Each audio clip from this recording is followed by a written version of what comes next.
she's staring at.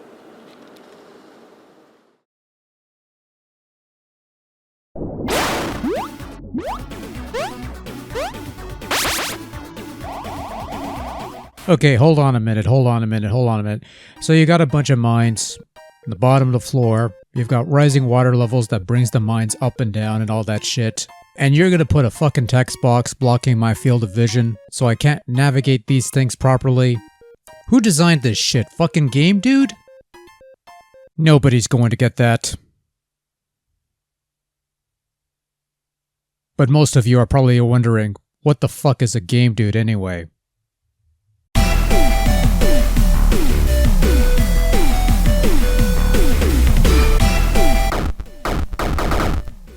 This is Angry Video Game Nerd 2 ASSimilation.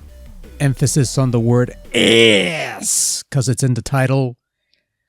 Released in 2016 for PC via Steam, courtesy of FreakZone, is the sequel to Angry Video Game Nerd Adventures from 2013. And if you've played that first game, then this is, well, it's more of that, but it's also less of that. We'll get to that soon enough. Fair bit of warning. This game has issue with controller bindings. When using my Xbox Elite controller, I noticed that the D-pads left and right wasn't recognized, up and down was flipped around. Trying to map these to work was a headache, and eventually I had to use Steam's controller gimmick to rebind everything there, and that seemed to work fine. This is an issue with this game that's been around since forever, and apparently I'm not the only one to experience this. For the record, the Xbox controller works fine in everything else I've used it for, including this game's immediate predecessor, which rules out the theory that it could be a controller issue. However, for shits and giggles, I tried other gamepads I had laying around. This 8-bit do SN gamepad and USB Sega Saturn gave me similar issues, and I had to rebind things in Steam for those as well. So something to bear in mind if you're going to go for this version. The deluxe version on PC, I assume, doesn't have this issue, but I wouldn't know because I don't have the PC version of the deluxe version. But I just thought I'd mention that. The story of ASSimilation is a thing is happening that's turning the world into a shitty game, because that's the only thing we could do for a narrative with these nerd games, is to turn everything into a shitty game. And it's up to the nerd to stop it because someone stole his stuff. Because sure, why not? That's motivation enough, I suppose. Anyway, after playing the obligatory tutorial level featuring non-killable Nagi and some guy with glasses that'll nab your first piece of sex force, just go with it, you'll appear on this McKids-inspired map where you can venture to any of the game's 5 game worlds. And you know how this usually goes. You play through a level, kill the bad guys, avoid the traps, reach the end of the level to clear it or blow it up. Each world has about 4 stages, and the 4th stage is a short affair where you're facing the boss of that world. Kill the boss and you get a piece of the sex force. Collect all 6 pieces of the sex force to unlock the final area, the Pornhub Pub. These jokes are almost as bad as the fucking movie, but I digress. ASSimilation only gives you one playable character this time around, and that's the nerd. He controls similarly to the previous game in that he could run around and shoot in 8 directions. The game now includes Mega Man X style armor upgrades to enhance the nerd's abilities even further. Loafers in the tutorial, for example, lets him slide down walls X style, but there are other upgrades as well. A power glove to punch through certain bricks, a headset to see invisible platforms and items, a cape to slow your descent, and so on and so forth. Each level also has 4 NES-style game packs that spell out the word nerd. Collect all 4 game packs in a stage to earn an achievement, and that's it. There's no extra benefit to it. You do get a golden nerd head icon for clearing a stage without dying, but that's about it, really.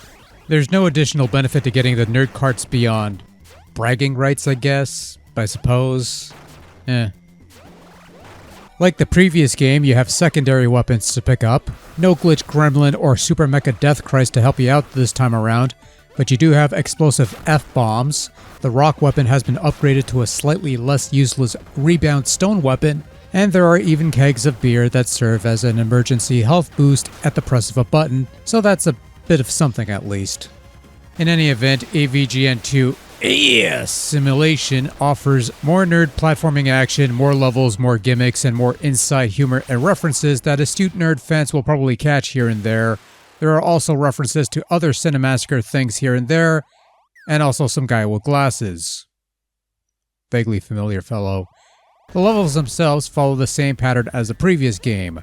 Lots of enemies tossed your way, lots of hazards to overcome, some hidden passages to uncover that will grant you extra goodies, and of course copious amounts of death blocks spawning in and out of existence, although in this regard it's nowhere near as obnoxious as in the first game, but sadly they still exist.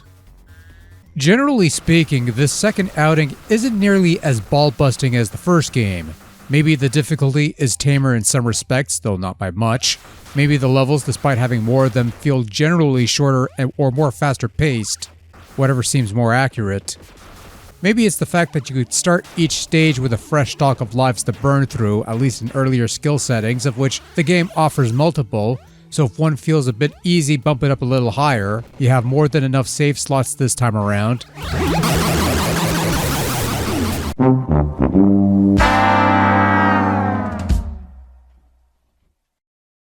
Control is as tight as ever, though the wall jumping bit is something that I was never too comfortable with, particularly where Nerd sticks on there for a bit without touching anything on the controller. That threw me off a couple of times, but other than that, Control is not something I've had much issues with.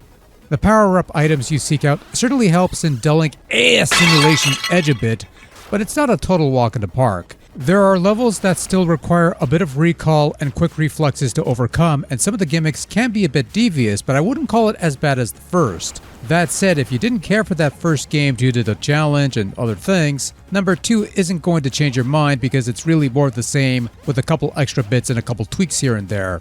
And like in the previous game, you still have the occasional nerd comments that pop up at certain points in the level, and some of them are still kind of funny, I guess, while others, I don't know, some of these hit a bit lame for me, but it is what it is.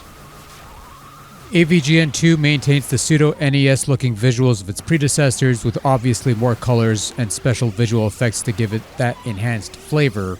There are more screen filter gimmicks this time around, such as a black and white filter for the spooky stages, some underwater effects for the underwater segments, and lots of neon colors and explosions.